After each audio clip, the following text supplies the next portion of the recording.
we think, obviously, we think that it was probably a squatch. Because we had all the activity to our right, and we lost it on thermal once that took place. Right. That's the thing that it sticks with me the most about that encounter. Is we had positive heat signature, and then it just disappeared. We did. And the amazing part of it is this structure was so unique in itself. I wish I would have got better pictures of it, but I didn't. Yeah. But the very next day, we went over on the Texas side to an area, and there's a story about that area. But we went to the Texas side and found the same exact kind of structure, and you couldn't have seen this structure. You're the one that found it. Yeah. Yeah. You couldn't have seen this structure unless you were in an airplane, because the weeds were 12, 13 feet above our head. Oh, yeah, yeah. And we got to that structure and we looked inside of it, and you could tell something had been in there, laying in there. But that one was, I believe that one was more intrinsic, wasn't it? More detailed. It was more woven and everything. It was, it was an amazing structure. Branches on top of it and leaves on top of it. I mean, it was very unique. Yeah. And I've never seen another structure since then that looked like that. I mean, that was a pretty amazing structure. Right, right. But it was obvious that something took its time to build this thing, because it was hollow inside. Yeah. And clean. Yeah. But, yeah, absolutely. Yeah, yeah. It was just amazing. Yeah. And plus, we found some cottonwood trees out there in the same area that were probably 1.5 to 2 foot in diameter. And if you know anything about cottonwood trees, and we have them all over Oklahoma, a lot of times we'll have storm burst with high winds, 60, 70, 80 miles an hour sometimes, and cottonwood trees never break. They bend in the wind.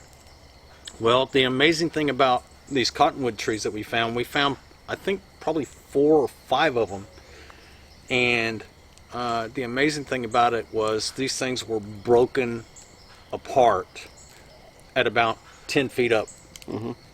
And for something to break a cottonwood tree like that... Well, elaborate on that break. They weren't splintered. No. Talk about the break. That's the amazing thing, is the break. It was a clean break. Yeah. And the top of the trees were, what, 15, 20 yards away, maybe? Yeah. Oh, yeah, yeah. And so you're talking a break like a cut, but of course it wasn't a cut. Right. You could tell it was broken. Yeah, I think it was a little bit splintered. Sure. But, but right there on the top. Exactly. Right.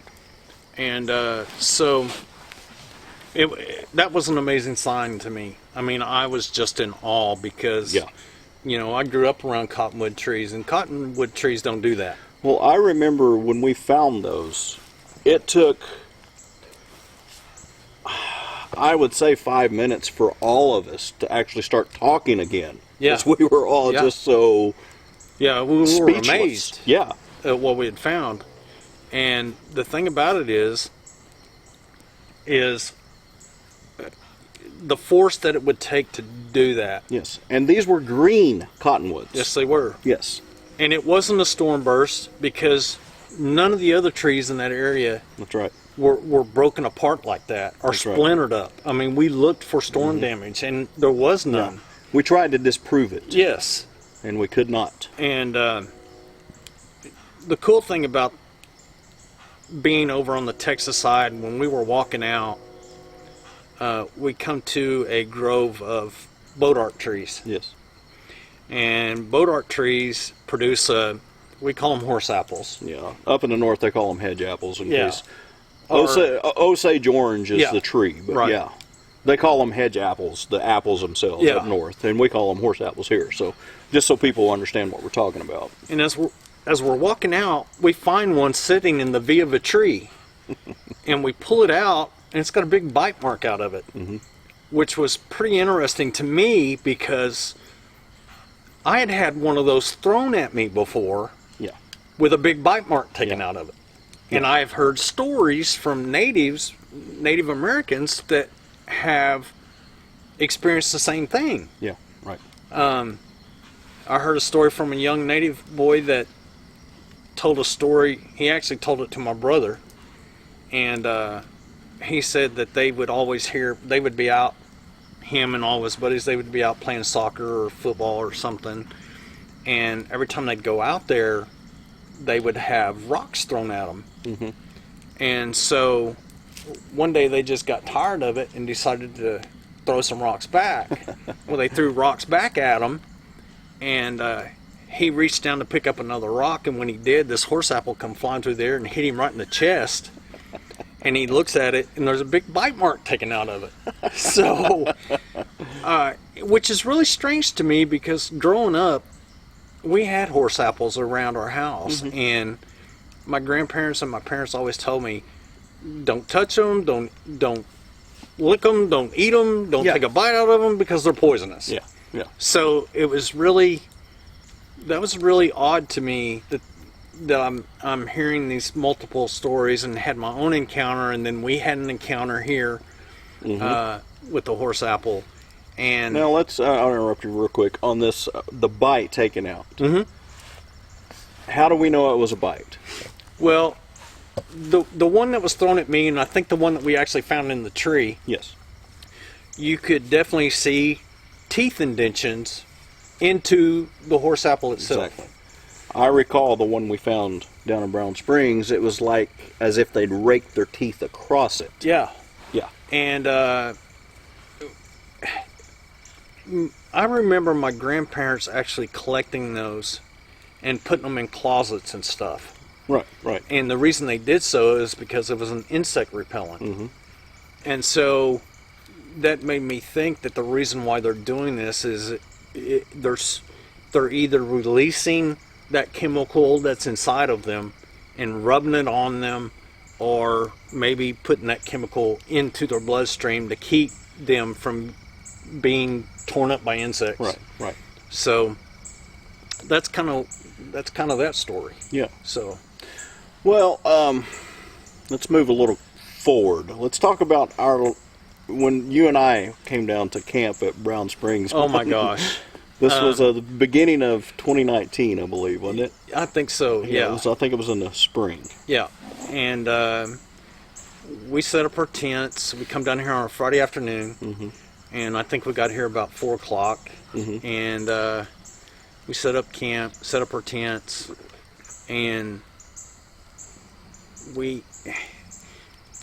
here's something weird that I do, and I don't know why I do it, but and you can vouch for this. One thing I do is, especially with my tent, is I usually put my tent beside a tree or mm-hmm. close to a tree, and I'm diabetic, so a lot of times during the night I have to go to the bathroom. And so there was a tree that was sitting right behind my tent, and it was probably, I'd say, 5 to 6 inches in diameter, if I'm not mistaken. Mm-hmm. And I went back there, and I would pee on this tree, and I did it 2 or 3 times that night. And so anyway, it started raining about 2 o'clock in the morning or 1 o'clock in the morning, I can't remember, and it didn't stop. And it just kept raining. And you woke up that morning, I think, with a migraine headache. Mm-hmm. And we drove to Gainesville so we could get you some ibuprofen. Yep. And when we come back, and we ate breakfast, and when we came back, that 5 to 6 inch tree had been broken and pushed over close to my tent. And yeah. You can vouch for this. If it would have been like a foot closer... Oh, if it would have been probably 3 or 4 inches closer. It would have landed right on my tent. Yeah. So I made somebody upset because they thought I was marking my territory or mm-hmm. something. And that was pretty amazing. But we ended up, it was so miserable that weekend because it just kept raining and kept raining. Yeah, it did. And where we had camped out was kind of a flood zone, I think, because it got nasty big time. Well, we found tracks that weekend, though. Mm-hmm. Yes, we did. They weren't definitive. I mean, you couldn't see the toes, but you could definitely tell, and they were everywhere. Yeah. And we found a vacated tent site and found a big track there. That track was probably 15 or 16 inches long, I think. There again, it didn't have definition, but you could definitely tell what it was. Right. And these people just left everything there. And I think you found out later on that there was they were running from the law or something. Yeah. But anyway, that was a pretty interesting trip. Yeah, and you're right. It was miserable. Yes, it was. But it was memorable. Yes, it was. We had some great encounters and some great evidence. Yeah. And we have pictures and videos of all this stuff. Oh, so, yeah. So I'll be bringing some of that along during a later video. But right now we're just talking about stories. Yep. Let me ask you this, Chuck. What do you think these things are? To be honest with you, Larry, I really don't know, but I lean toward animal. I've heard too many stories about these things bleed like we do. You can kill them with a gun if it's a big enough gun. I'm totally against that. I don't subscribe to that view. But I do lean towards animal. What amazes me more than anything else in the studies that I've done and the research I've done is I rely a lot of stuff on what Melba Ketchum did, Dr. Ketchum. And Dr. Ketchum was one of the best people that in court cases that involved blood evidence, DNA. And they would call her and ask her to be part of the witness. And she solved quite a few, proved a lot of things. She was very well known in that community and very respected in that community. And when she took on the whole Bigfoot thing, things kind of changed for her. And her DNA study that she did with Bigfoot is pretty interesting in the fact that the X chromosome, which is the female chromosome, turned out to be human, and the Y chromosome, which is the male side, come back unknown. So the male side of the DNA is nowhere in the database. Right. And so her whole study is very interesting. Coming from a religious background, like I do, it kind of leads a little bit of credence to the whole Nephilim origin thing, but I'm not exactly fully there. Could they be some kind of relic of that? It's possible. These things do things that you and I know are pretty incredible. When you're walking in the woods and you know they're behind you or they're following you, sometimes they'll try to flank you. They're very, very, very intelligent. Yes. You cannot... The structures that we find, the ability not to leave footprints, although you can find footprints occasionally, but just their whole demeanor is very pointed toward a type of intelligence that's not necessarily a great ape or something of that nature. Sure. So, okay, let me. This will be my last question, and then we'll just kind of wrap it up from here. What's your end game in all of this, as far as research? When I started doing what I do, the main thing that I wanted to do is to show proof to tell the truth about these things. There's no, you can't, once you're out of here in the woods and you experience things, there's no denying what you find or what you see or what you hear. Right. So my main goal was to tell the truth about these things and let people know that these things do exist. This isn't a joke. It's not a hoax. Right. And I've got friends all over the world now, from Australia, Scandinavia, Sweden, Great Britain, Ireland, Denmark. The amazing thing about that is the things that we're finding here in Oklahoma, they're finding over there too. Right. And this isn't a not North American issue. This is a worldwide issue. Right. And some countries accept it, some governments accept it, and some don't. Ours doesn't. Right. But yet there's laws in the books that say you cannot kill one. Right. So, which I find very odd. If they don't exist, and if they won't say that these things are real, why do you have laws like that on the books? Exactly. So that is one of my goals, is to tell the truth about these things and let people know that yes, they're out there, and yes, they do exist. Are they aggressive? Some people say they are. As many times as I've been in the woods and had encounters or sightings, I've never felt threatened. I've never felt any kind of aggression from them. So I kind of lean toward they're not going to hurt people.